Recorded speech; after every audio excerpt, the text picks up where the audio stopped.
morning and welcome to the July CEO Message. I'm delighted to be welcoming today in Sydney the Vice President of the United States, Joe Biden, who is coming to participate in a business roundtable that we are co-hosting with the Business Council of Australia and the American Consulate General here in Sydney. This is Vice President Biden's first visit to Australia as Vice President, but he's no stranger to this country, and I think, frankly, the overall message that he's bringing is one of appreciation for the great role that Australia plays in the world, in business, as a strategic and military partner, and generally as a force for good in the world. So we look forward to that. We've already had a busy weekend that has involved some of our members, first in Melbourne and now in Sydney.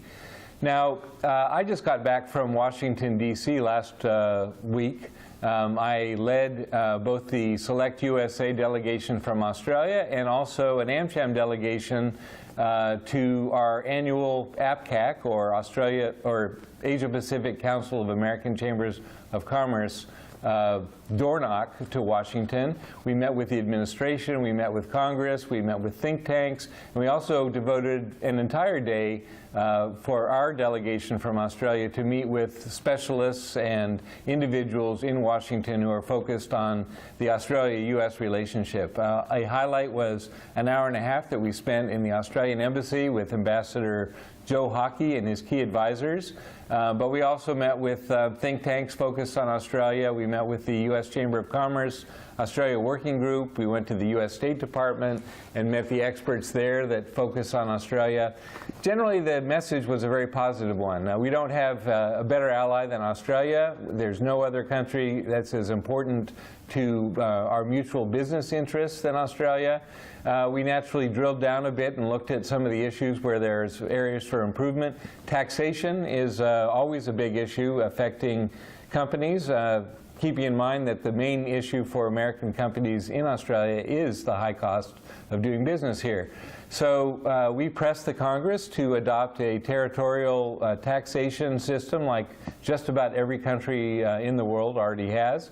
This would solve a number of the issues that affect both companies and individuals.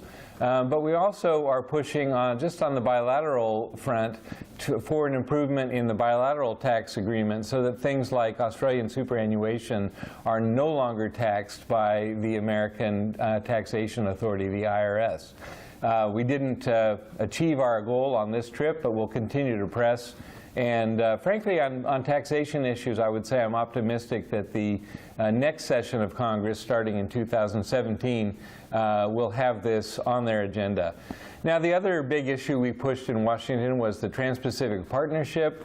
It's very much embroiled in the political climate of the day, with the presidential candidates both at least nominally opposed to the TPP, if not even more strongly opposed. But that does not mean, and I say this very seriously, that does not mean that TPP will not pass this year.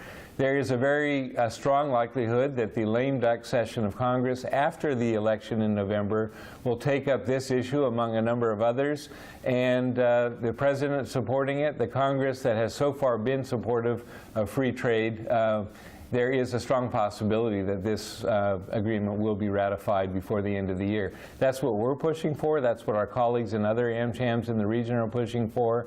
So I implore you not to give up hope that this will actually happen. Now, moving on to upcoming events, we're very excited here in the New South Wales office of AmCham to be moving more aggressively out to Western Sydney, which has become, as everyone knows here, increasingly the epicenter of business in New South Wales.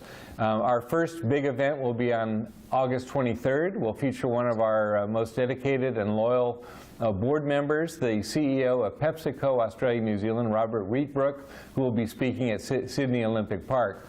We also have a great event coming up on the 2nd of September in Melbourne, featuring Australian of the Year, General David Morrison, a great bloke whom I knew when he was Forces Commander here in Sydney and I was Consul General. David will also be speaking for AmCham in Sydney at a date to be determined. Look at our website. We've got some great events coming up in Perth, Adelaide, and Brisbane, as well as here in Sydney and in Melbourne.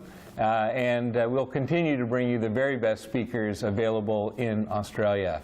And finally, I'd just like to point out our blog, which you will find on our website.